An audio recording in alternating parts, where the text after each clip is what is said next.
अस्सलामुअलैकुम। Our today's topic of discussion is electron affinity. आप देख रहे हैं तालीम जोन।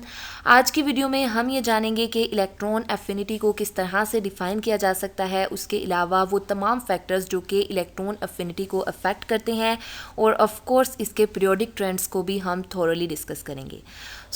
इसके बारे में मुकम्मल तौर पर जानने के लिए वीडियो को एंड तक ज़रूर देखिएगा, और मैं आपको ये प्रेफर करूँगी कि सबसे पहले आप मेरे चैनल को सब्सक्राइब ज़रूर कर लें ताकि आपको केमिस्ट्री से रिलेटेड और लेक्चर्स की वीडियोस भी मिल जाएं।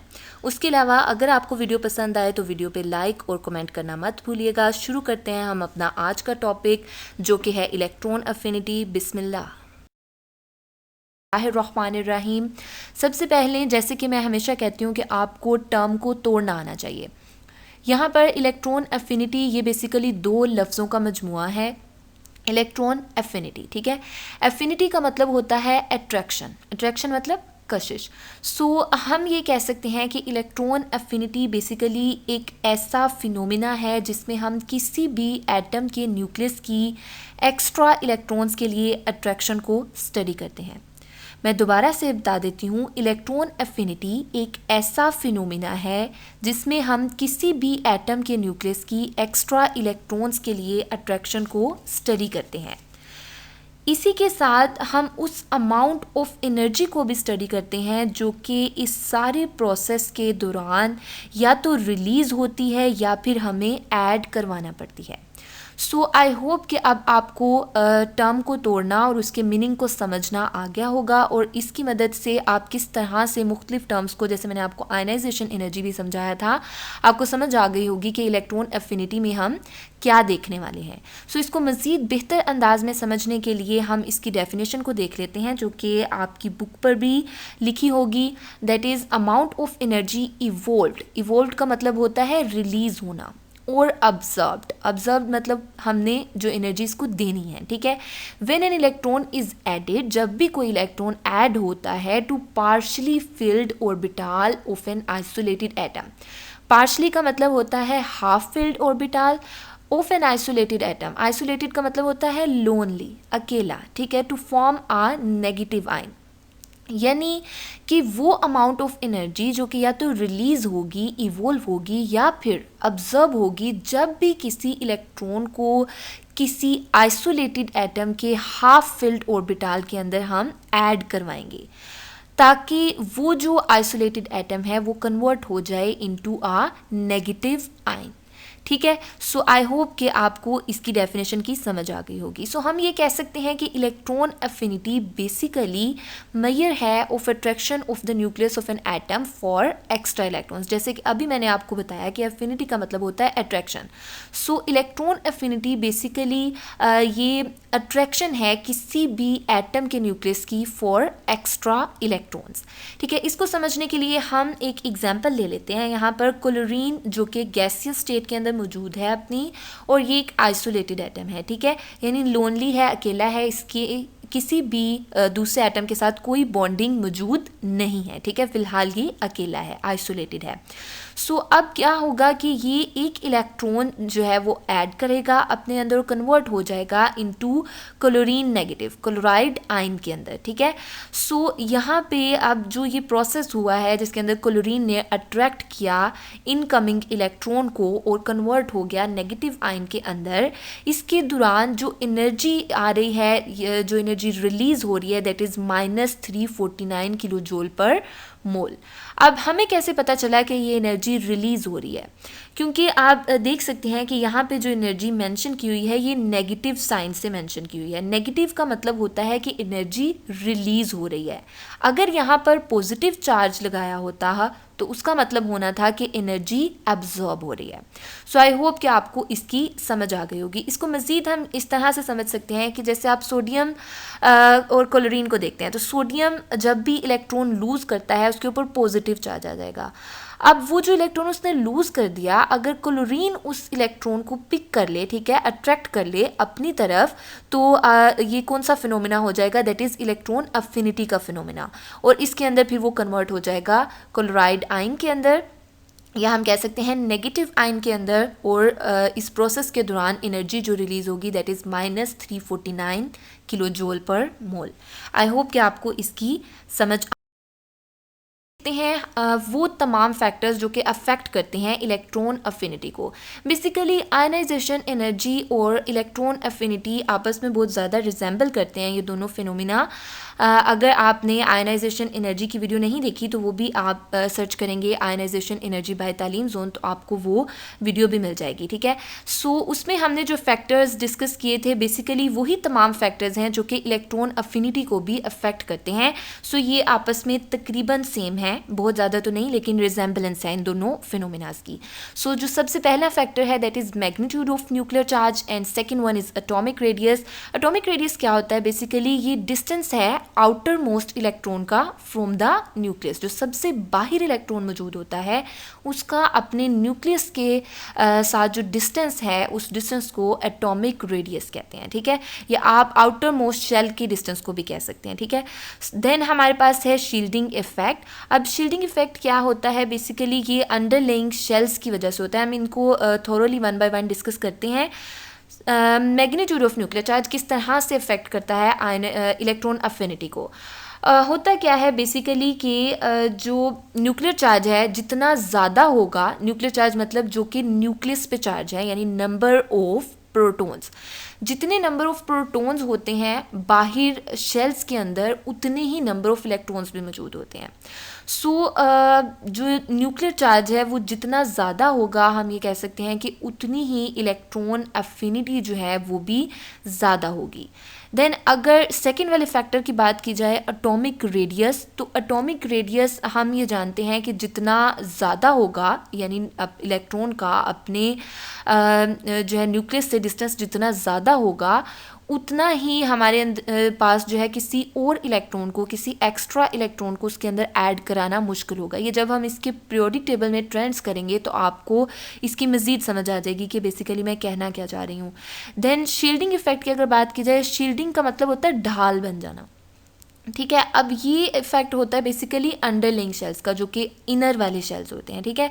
वो क्या करते हैं कि वो न्यूक्लियस की जो अट्रैक्शन है उसको कवर कर देते हैं, ठीक है। उसके आगे ढाल का काम जो है वो करते हैं।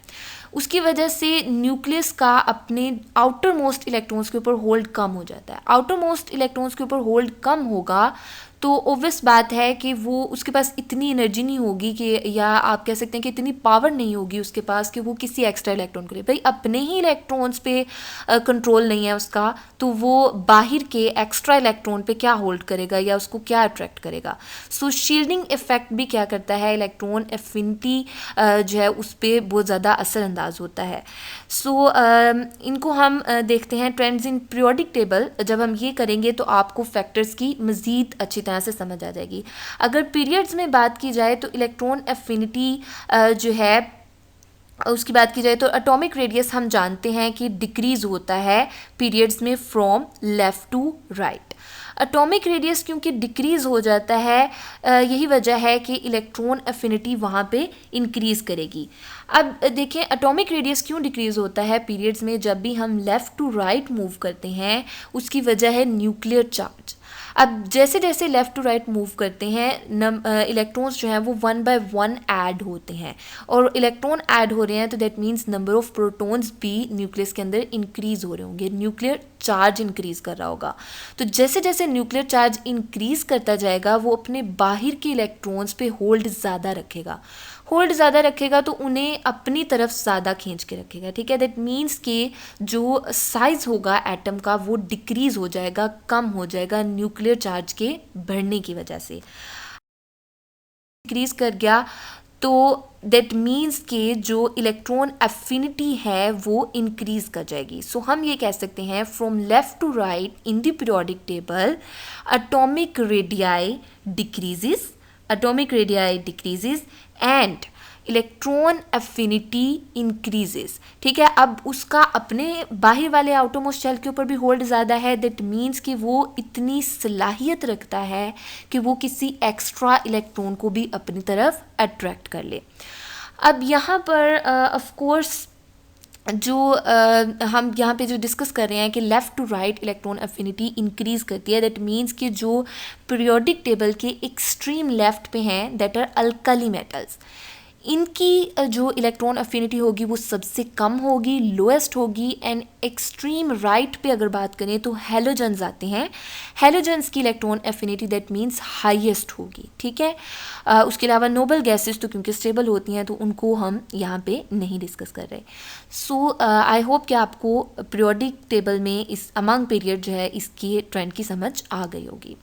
ग्रुप्स की अगर बात की जाए तो in groups atomic radii from top to bottom जो है वो इंक्रीज करता है। क्या करता है? इंक्रीज करता है, ठीक है। अब जैसे ही टॉप टू बॉटम हम देखते हैं कि नंबर ऑफ इलेक्ट्रॉन्स जो हैं उनके अंदर बहुत एब्रप्ट चेंज आता है, ठीक है। अचानक से नंबर ऑफ इलेक्ट्रॉन्स जो हैं वो चेंज हो जाते हैं from top to bottom among groups.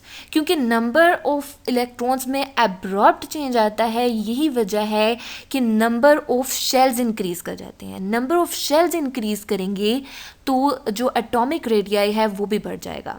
Atomic radii बढ़ जाएगा तो अब देखें कि न्यूक्लियस का जो इनर न्यूक्लियस है उसका अपने ही इलेक्ट्रॉन्स पर होल्ड कम हो जाएगा, क्योंकि डिस्टेंस ज़्यादा हो गया, गैप ज़्यादा हो गया, ठीक है। तो अब होल्ड कम हो गया, दैट मीन्स कि अब उसके पास इतनी पावर नहीं है कि वो आउटसाइड पे जाके किसी एक्स्ट्रा इलेक्ट्रॉन को अट्रैक्ट कर सके। सो दैट मीन्स कि top to bottom electron affinity decrease करती है। मैं दोबारा से आपको समझा देती हूँ कि अमंग पीरियड्स क्या होता है, पीरियोडिक टेबल के अंदर एटॉमिक रेडियाई डिक्रीज कर जाता है। उसकी डिक्रीज करने की वजह क्या है कि जैसे ही हम पीरियोडिक टेबल में लेफ़्ट टू राइट मूव करते हैं, number of electrons 1 by 1 add होते हैं, ठीक है। उनमें कोई एब्रप्ट चेंज नहीं आ रहा, एक एक इलेक्ट्रॉन जो है वो इंक्रीज हो रहा होता है। क्योंकि number of electrons 1 by 1 increase हो रहे हैं, यही वजह है कि नंबर ऑफ इलेक्ट्रॉन्स तो इंक्रीज करते हैं उसके अंदर, लेकिन नंबर ऑफ शेल्स इंक्रीज नहीं करते, ठीक है। नंबर ऑफ शेल्स इतनी जल्दी इंक्रीज नहीं करते। यही वजह है कि जो रेडियाई है, एटॉमिक रेडियाई है, वो कम रहता है, वो बढ़ता नहीं, ठीक है। उस पर ऐसा कोई फ़र्क नहीं पड़ता। सो हम ये कह सकते हैं कि left to right atomic radii decrease होता है इस वजह से, ठीक है। सो डिक्रीज होने की वजह से क्योंकि न्यूक्लियस का अपने आउटरमोस्ट शेल के ऊपर होल्ड बहुत ज़्यादा होता है, यही वजह है कि उसके पास इतनी पावर होती है कि वो बाहर से आने वाले किसी एक्स्ट्रा इलेक्ट्रॉन को भी अट्रैक्ट करे, ठीक है। सो ये यहाँ पर लेफ़्ट टू राइट जो इलेक्ट्रॉन अफिनिटी है वो इंक्रीज़ करती है। और लेफ़्ट टू राइट में भी जो अल्कली मेटल्स हैं उनकी इलेक्ट्रॉन अफिनिटी लोएस्ट होती है। जैसे ही हम लेफ़्ट से राइट की तरफ मूव करें, हेलोजन्स की तरफ मूव करें, तो उनकी इलेक्ट्रॉन अफिनिटी हाईएस्ट होगी। बट इन ग्रुप्स क्या होता है कि एटॉमिक रेडियाई इंक्रीज़ करता है। उसके इंक्रीज करने की वजह क्या है कि number of electrons 1 by 1 add नहीं हो रहे, बल्कि नंबर ऑफ इलेक्ट्रॉन्स जो हैं उनमें एब्रप्ट चेंज आ रहा है। अचानक से नंबर ऑफ इलेक्ट्रॉन्स जो हैं वो चेंज हो रहे हैं, ठीक है। सो दैट्स वाई वहाँ पर क्या होता है कि नंबर ऑफ इलेक्ट्रॉन्स जब एब्रप्ट चेंज आ रहा है उनके अंदर, तो नंबर ऑफ शेल्स भी इंक्रीज़ कर रहे हैं। नंबर ऑफ शेल्स इंक्रीज़ कर रहे हैं तो एटॉमिक रेडियाई बढ़ रहा है।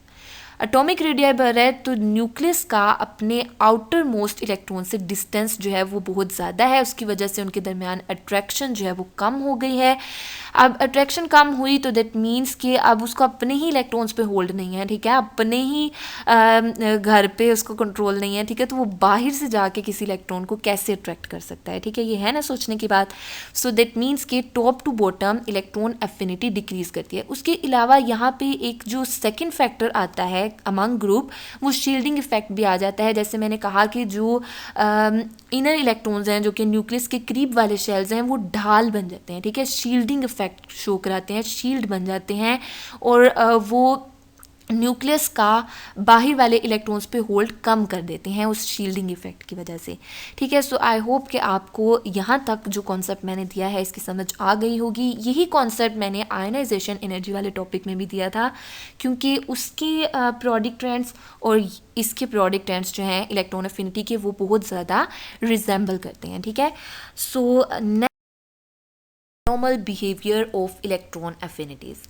ऑफ कोर्स जो अभी तक हमने डिस्कस किया दैट इज़ अ जनरलाइजेशन, ठीक है। सो हर जनरलाइजेशन के लिए कुछ ना कुछ एक्सेप्शंस तो ज़रूर होती हैं। सो इलेक्ट्रॉन एफिनिटी के लिए भी कुछ एक्सेप्शंस हैं यहाँ पर। जो एलिमेंट्स हैं of group second A, fifth A and eighth A, her period के अंदर इन एलिमेंट्स के जो इलेक्ट्रॉन एफिनिटीज़ हैं वो एबनॉर्मली लो वैल्यू शो करती हैं, ठीक है।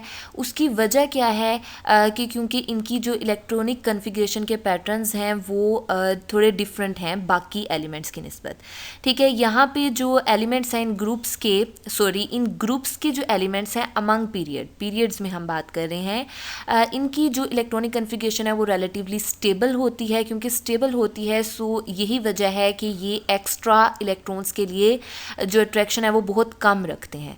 सो आई होप कि आपको इस अबनॉर्मल बिहेवियर की समझ आ गई होगी। मज़ीद ये है कि फ्लोरीन है, फ्लोरीन की इलेक्ट्रॉन एफिनिटी ये भी लेस होती है देन दैट ऑफ क्लोरीन, जबकि हमने पढ़ा था कि ग्रुप्स के अंदर top to bottom electron affinity decrease करती है। सो होना तो ये चाहिए था कि फ्लोरीन की इलेक्ट्रॉन एफिनिटी ज़्यादा होती और क्लोरीन की कम होती, लेकिन अब हो क्या रहा है कि फ्लोरीन की कम है और क्लोरीन की ज़्यादा है। सो मैंने अभी कहा कि ये जो कॉन्सेप्ट हमने पढ़ा है ये एक जनरलाइज्ड कॉन्सेप्ट है, इसमें कुछ एक्सेप्शंस हैं और वो एक्सेप्शन जो हमने एक पहले डिस्कस की और एक ये एक्सेप्शन थी कि फ्लोरीन जो है इसकी इलेक्ट्रॉन एफिनिटी कम आती है देन दैट ऑफ क्लोरीन। अब रीज़न इसकी ये है कि फ्लोरीन का जो एटॉमिक साइज़ है वो बहुत ज़्यादा स्मॉल है। इसके जो 7 इलेक्ट्रॉन्स हैं 2s और 2p के अंदर ये इतना थिक इलेक्ट्रॉनिक क्लाउड बना लेते हैं कि ये शील्डिंग इफ़ेक्ट काज करते हैं और उस शील्डिंग इफ़ेक्ट की वजह से इनकमिंग एक्स्ट्रा इलेक्ट्रॉन्स को रिपेल करते हैं, उनको पीछे की तरफ धकेलते हैं, ठीक है, ऐड होने से रोकते हैं। यही वजह है कि फ्लोरीन की इलेक्ट्रॉन एफिनिटी हमेशा क्लोरीन से कम आती है। ये एज अ शॉर्ट क्वेश्चन भी आ सकता है। सो आई होप कि आपको इस टॉपिक की यहाँ तक समझ आ गई होगी। अगर आपको कोई भी इसके अंदर कन्फ्यूजन रह गई है स्टिल, वैसे तो मैंने बहुत कोशिश की कि आपको कोई कन्फ्यूजन ना रहे, लेकिन अगर फिर भी कोई कन्फ्यूजन है, कुछ आपको समझ नहीं आया, तो वो आप मुझसे पूछ सकते हैं। आप या तो यहीं पे कमेंट कर दें या फिर आप इंस्टाग्राम पे फॉलो करें और वहाँ पे आप मुझे कमेंट करके बताएं। आप फॉलो कर सकते हैं इंस्टा पे @तालीमज़ोन, सेम ही नाम है, ठीक है। वहाँ पे भी आप मुझसे क्वेश्चन पूछ सकते हैं अगर आपको कोई भी आपके ज़हन में क्वेश्चन है इससे रिलेटेड। सो आई होप कि आपको इसकी अच्छी समझ आ गई होगी। नेक्स्ट वीडियोस तक के लिए अल्लाह हाफिज़। My channel, also like and share with your family and friends. Follow us on Instagram @Talim Zone. Allah Hafiz.